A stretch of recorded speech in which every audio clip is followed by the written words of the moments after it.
So good morning mga kapatid. Ang ganda ng umaga. Palabas na si Haring Araw. So ito na yung uling bonding namin ng mga ibon natin. Kasi samantala, quit muna ako sa pag-iibon. So good morning mga kapatid. Ang ganda ng umaga. Palabas na si Haring Araw. So ito na yung uling bonding namin ng mga ibon natin. Kasi samantala, quit muna ako sa pag-iibon. So darating talaga yung panahon mga kapatids na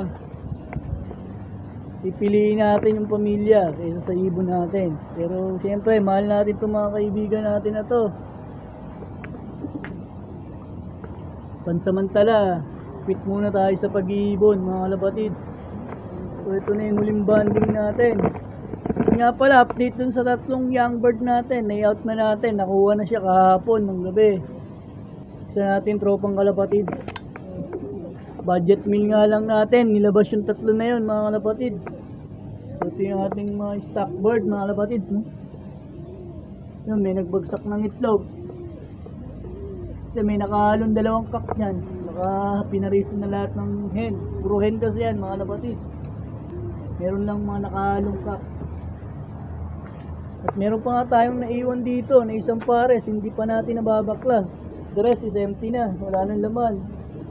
Kasi nga hindi pa umabot yung kanilang inangay, hindi pa pwedeng baklasin. Siguro mga isang linggo pa to, 10 days.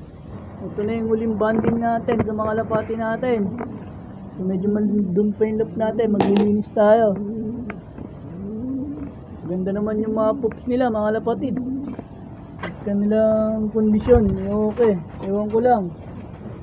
Kaya bubuo yung mga poops nila mga kalapatid.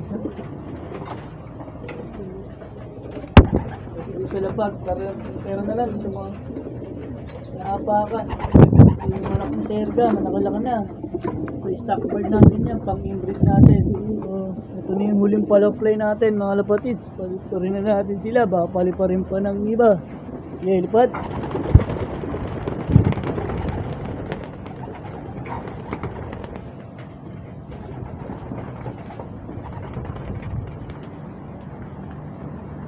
So yun na sila, yung mga barata birds natin.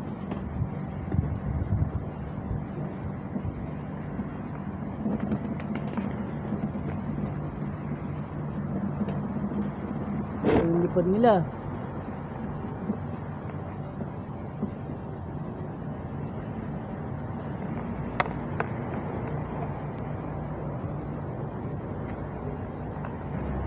Sayang at hindi umabot yung isang young bird natin dito.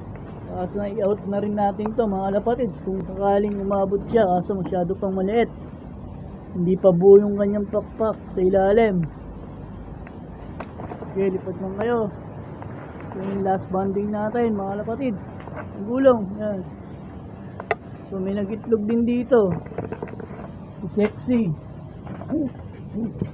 Nanay ni Serga. Si Serga lagi nakabantay dun sa inakay niya. Lapit na yung lumipad.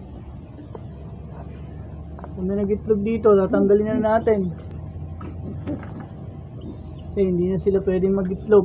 Kailangan subukan pa nila yung mga natitiro nilang young bird. So nawala na yung mga barata birds natin mga kapatid. Mukhang nag-grading sila. Yan sila.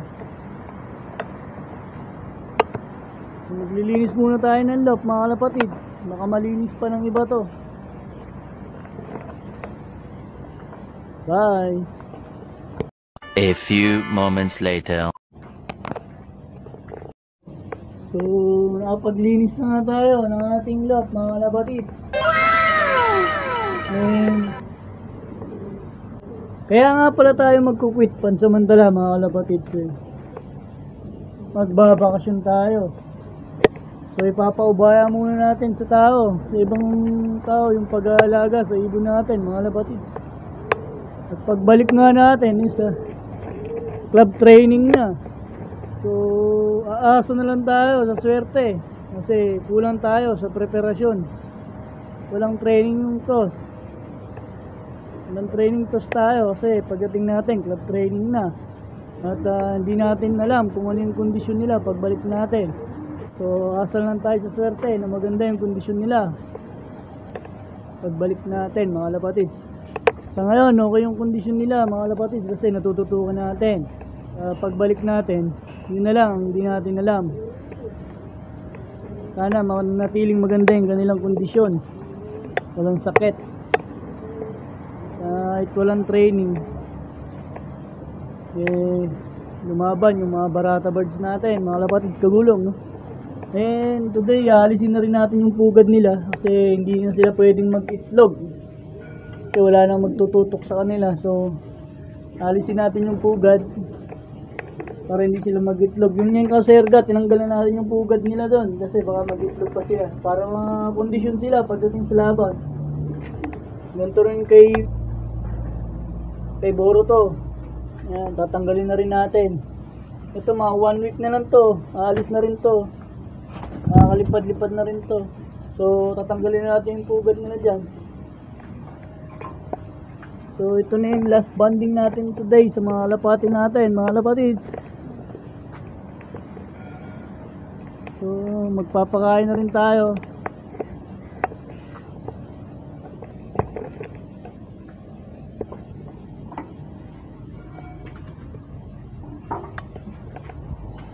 Ang pagkain natin ngayon barley nga lang, mga lapatid. Naluan lang natin ng konting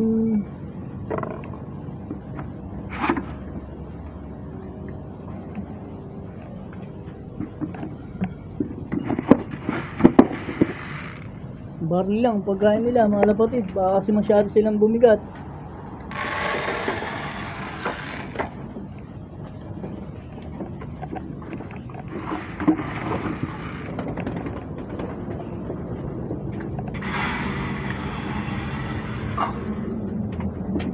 Dalawang taka lang, sakto na sa kanila yan. Papakain na natin yung ating mga stock bird.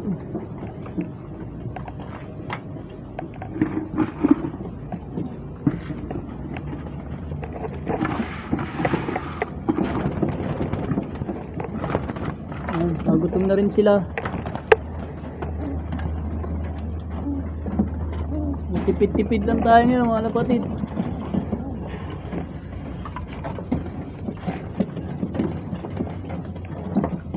Ayun na kayo. Mga healthy naman yung mga barata birds. So natanggal natin yung itlog. Nung bitawan ko, nabasag. So may nag-itlog dun sa ating stock loop. So ganyan talagang nilagay ko yung itlog para hindi sila makabuhay. Yung itlog dun sa stock. Kasi kukondisyon pa natin yan bago natin isalang sa susunod na derby. Yan, papasok na yung mga barata birds natin, mga lapatid.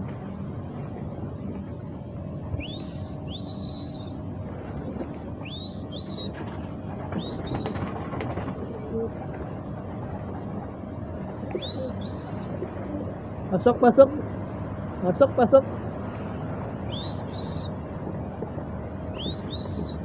Yan, pasok, pasok. Yan, papasok na sila. Paalam muna, mga munting kaibigan. Sana manatilag kayong healthy para pagdating na ating derby, tayo hindi kagad gumulong. So far so good, maganda yung kondisyon nila ngayon. So iba tapos na naglulugon, iba meron pa tayong 4 na naglulugon. Yung late batch natin, yun na, walang katos-tos yun, mga kalapatid. At ihahabol ko nga sana nung mga nakaraan, kaso naging busy na tayo. Sana huwag kayong magkasakit. Healthy naman yung mga yan, nalakas kumain. Sana hanggang derby, umabot kayo.